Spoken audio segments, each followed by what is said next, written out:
Sky water. That's what the natives, the Creek Indian natives, named Radium Springs and Gardens in Georgia. I took a recent field trip, and it has me thinking a lot about the firmament, uranium, radium, and cosmology.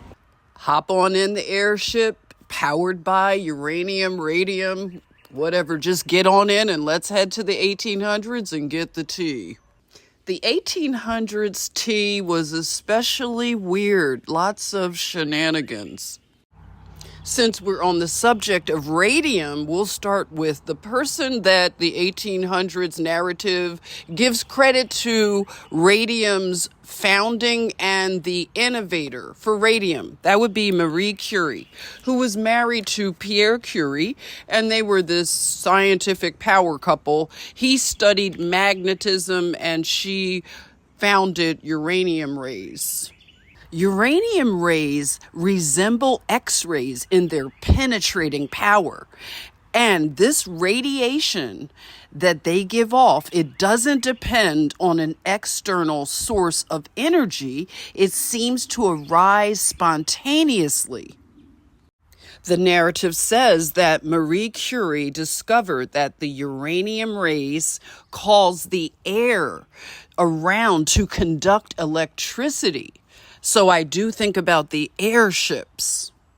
Radioactivity was a new word coined around this time, and also a rise of a new industry, radium being a blooming, abundant energy source. So it shook the foundations, and I can imagine the suppression that certain groups want to place on the freedom to move and travel. A lot of us grew up conditioned to expect a Jetsons lifestyle by now. We thought that science and innovation was really going to take some great leaps, and we would see individual flying vehicles. Until a lot of us woke up to the fact that the scientists, the big brains and big tech people, they're really a bunch of dystopian creeps, and the future they have in mind is really, it's like one big Diddy freak off. No, thank you.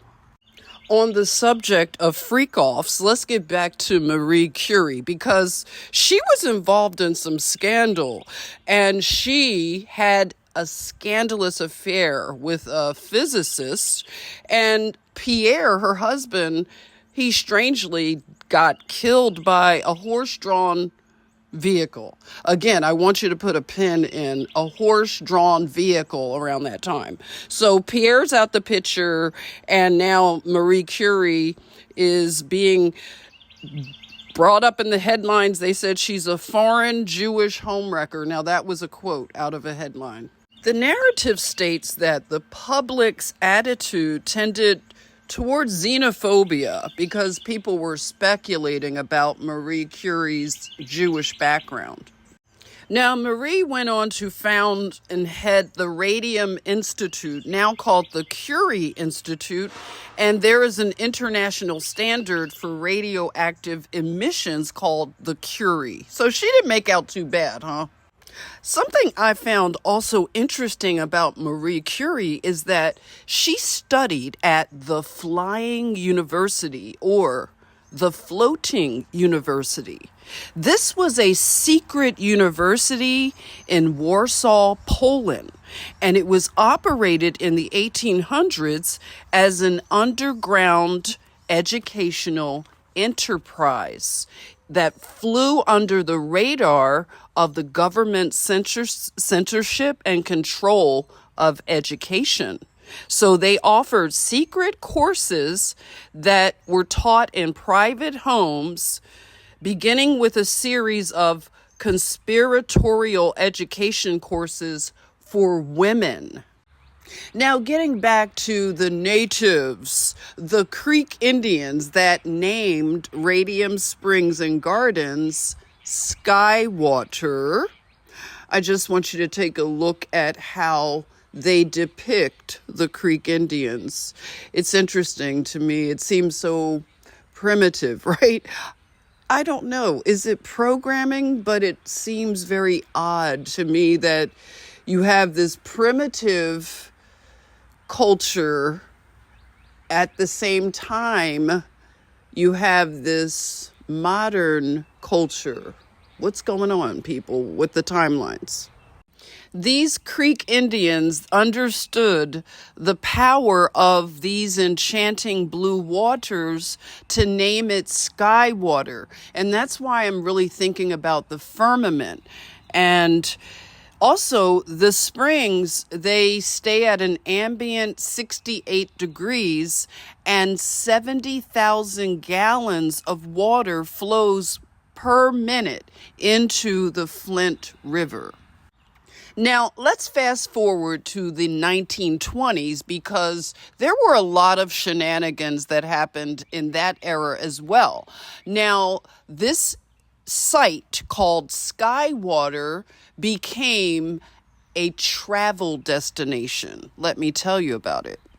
Real estate developers in the 1920s set out to make Radium Springs the go-to destination of the era.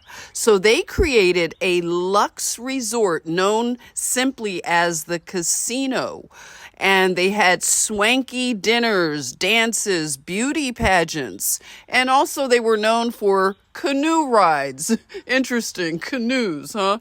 Yeah, so they say that the Radium Springs, it attracted President Roosevelt to get into these waters because they were known as healing waters that healed certain things that I can't talk about because we're under a Rockefeller type of medical system.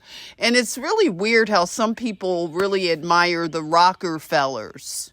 Dutiful in their oaths to protect the king's interest. But I know it's not my king, Yeshua HaMashiach, the king of all. And anyway, let's talk about how the Rockefeller medical system shuts down things like getting into Radium Springs, and they start to call it quackery. You see the pattern? Seems like the people really liked radium. It was a part of your everyday life, from beauty products to drinking it, actually. Imagery in books, matches. I mean, it seems like it was something that the people had free use of. Now, it was interesting that the radium was used to paint the faces of timepieces. So watches and clocks were painted with this luminous paint, and it was known for time, I guess. And like clockwork and nothing new being under the sun, you can begin to see some connections, because then enters a psyop and fear-mongering, which then leads to control. Behold the Radium Girls. Yes, the Radium Girls. It looks like a Broadway production, right? Let's get into this tea, this radioactive tea. So the narrative is that the girls that worked in the factory painting the timepieces, the faces of time, watches and clocks.